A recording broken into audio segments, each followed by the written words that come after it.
Hello and welcome. Today we're making hummus and you're going to learn like a template where you can make other kinds of bean dips and spreads as well. So let's get started. Ingredients for hummus are super duper basic. Your chickpeas, use canned or chickpeas that you had soaked and cooked in advance.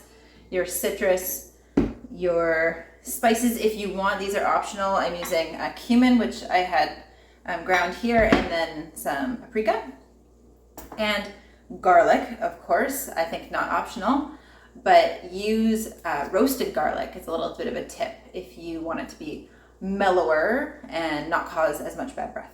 So I'm gonna use raw garlic because I like the full potency of the kind of garlic punch that we're gonna get. So in your food processor, or if you have a blender with a tamper, then add your beans, which are drained and rinsed, and then your garlic. I like to use my zester for garlic because it makes garlic paste in a real hurry. Some people love their garlic presses, which is great if it works for you. I find that it presses out a lot of the juice and then I don't get a ton of the garlic with it. And this gives me a little bit more of a well-rounded whole garlic experience. I'm gonna keep my zester out because I like to get the most lemon flavor in my hummus. So I'm gonna use the lemon zest. So just wash your lemon and then you can zest part or all of a lemon into your hummus.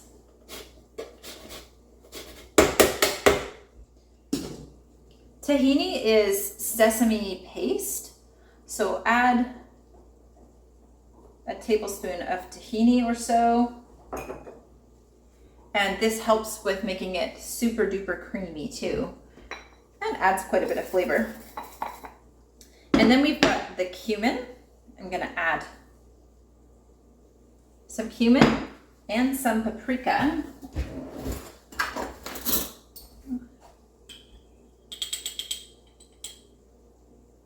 And you can save a bit of paprika to do like a kind of sprinkle on top. And you want to add a little bit of cold water. So cold water kind of helps with the texture that you're looking for. And I would start with about 3 tablespoons, but then you're going to add it as needed. So go ahead and whiz that up and be prepared to add your olive oil. The quality of oil that you use really comes through in the hummus, so use good oil. And add your oil and your water as needed until you have a pretty thick but creamy consistency.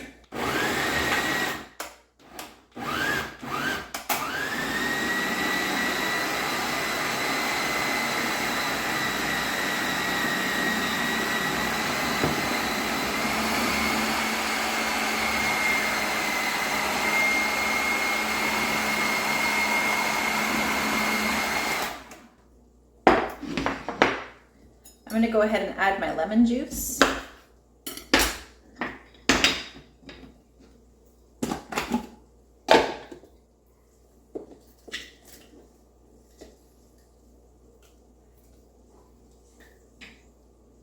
And really, the lemon juice and the salt are part of the magic of hummus. It really just takes something bland like a can of beans and makes them into something special. So if you keep tasting your hummus and thinking, it's not special yet, then start adding a little more citrus and a little bit more salt as needed.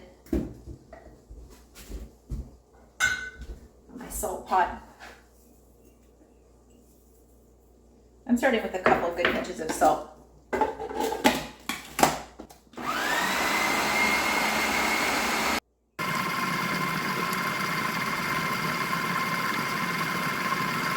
And it's ready to taste.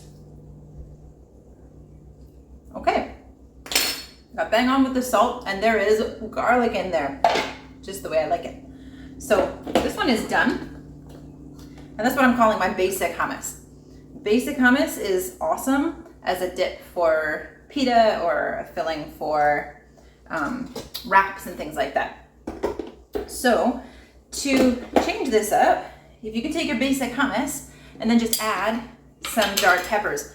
I really like these jarred peppers because sometimes, especially for summertime cooking, it's too hot to get the oven on and like roast peppers from scratch.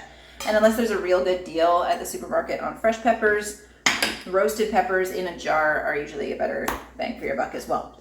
So you could add 1 or 2 of these roasted peppers, and then you've got roasted pepper hummus. And you know, you could have a different hummus every day of the week, really, but this is just one idea to change it up. So whiz that in there.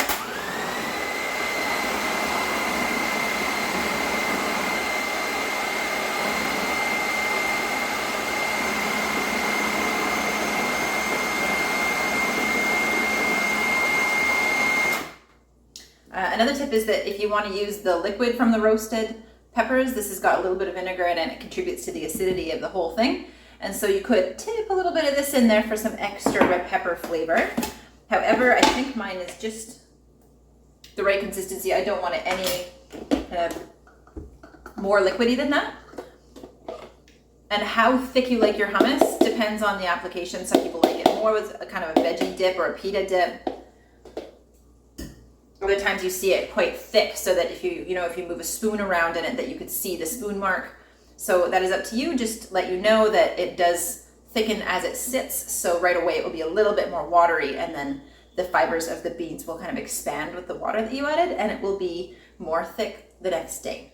So go ahead and put this into some containers. It's totally freezable, so you can spend a lot less on store-bought hummus.